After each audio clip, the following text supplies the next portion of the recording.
Ekasi badawanu fi ekasi maltu jira bani radio jakasi ekana badawanu fi ekana abbatu egatawanu fi barana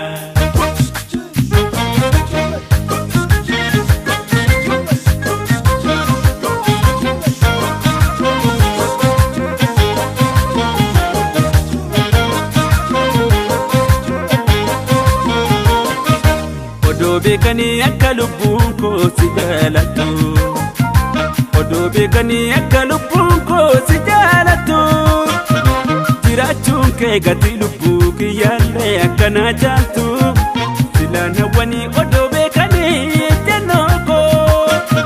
Si eguda paka orekde oregam tulubun ko Si eguda paka orekde oregam tulubun ko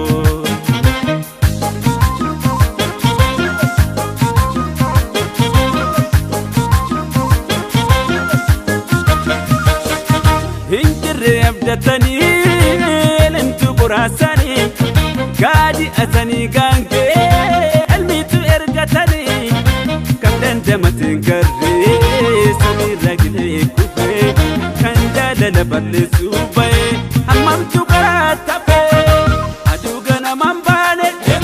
galgala galal egani ani fiatim bannu bisani badani rangate manakena Lokater petuni kan abba gadati kabam nampatte jadini ilmawa katuru gada mekam tu dande ida sila somni sobanyata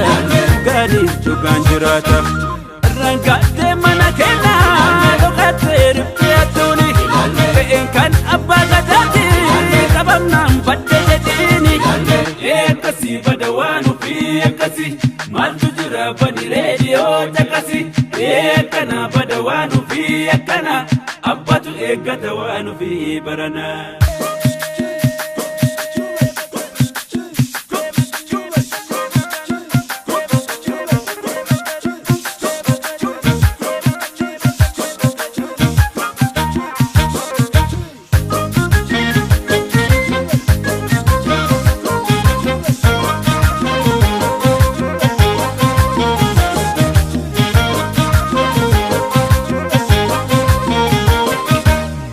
Bekani akalubun ko sijalatu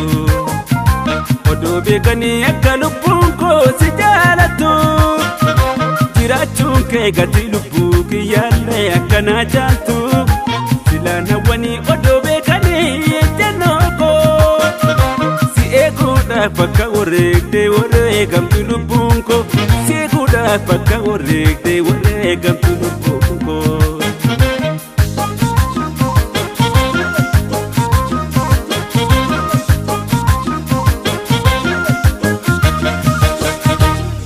Jannan didani lenja jisu kaftani utale gokke gamna kesan jiru gasani karanke na bulbulu abba petanga fata yadu mari borisu bikolle mega fata digamu maniko tugada ni jarame simmil ko tu yadini yalla nundunya tame rangate manakena Lokater petuni kan abba gadati kabam nampatte jadini ilmawa katudu gada mekam tu dande ida sila sawni sobanyata tugani tuganjira rangate